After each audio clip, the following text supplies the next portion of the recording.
Hello, my name is Susan Butler, and I am an oncology nurse at the Merle Cancer Care Center at Island Hospital located in Anacortes, Washington.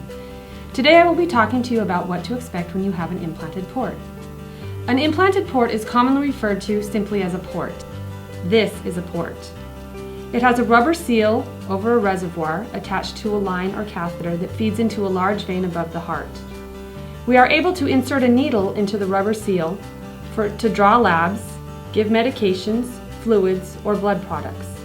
Ports are commonly used in chemotherapy treatment because chemotherapy medications are hard on the smaller veins of the arm. To have a port placed, you will be sedated, and the surgeon will insert the port under the skin on the upper chest, threading the catheter into the large vein. It can be used immediately after it is placed, and once healed, it is concealed under the skin.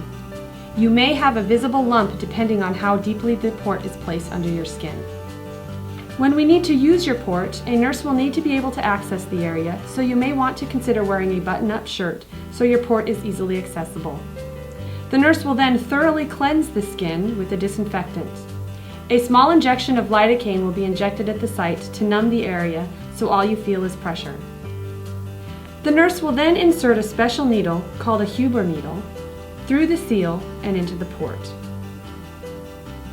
She will then flush the port with saline and make sure that it's in the vein by checking for blood return. Once accessed, the port can then be used to draw labs and give medications.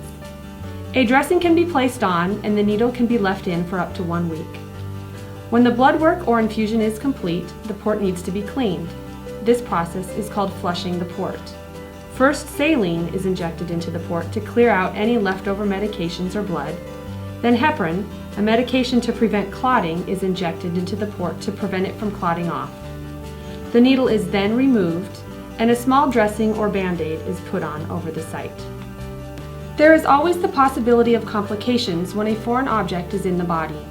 Dislodgement, blood clot, and infection are examples. It is important to let your provider know if you have any unusual symptoms, such as bleeding, fever over 100.5 degrees, skin changes or pain at the port site, or swelling of the arm on the side of the port. Please contact the Merle Cancer Care Center with any concerns. Because the entire port is under the skin, there is nothing special for you to do. You may be able to feel the port during the course of your daily activities. Some people notice it when they sleep, others need a soft seatbelt cover to prevent irritation from the shoulder strap. When the port is not being used regularly, it should be flushed with saline and heparin every 4 to 6 weeks to keep clots from forming. Speak with your doctor about how long your port should stay in. Thank you for listening to the Merle Cancer Care Center's Oncology podcast program on what to expect when you have an implanted port.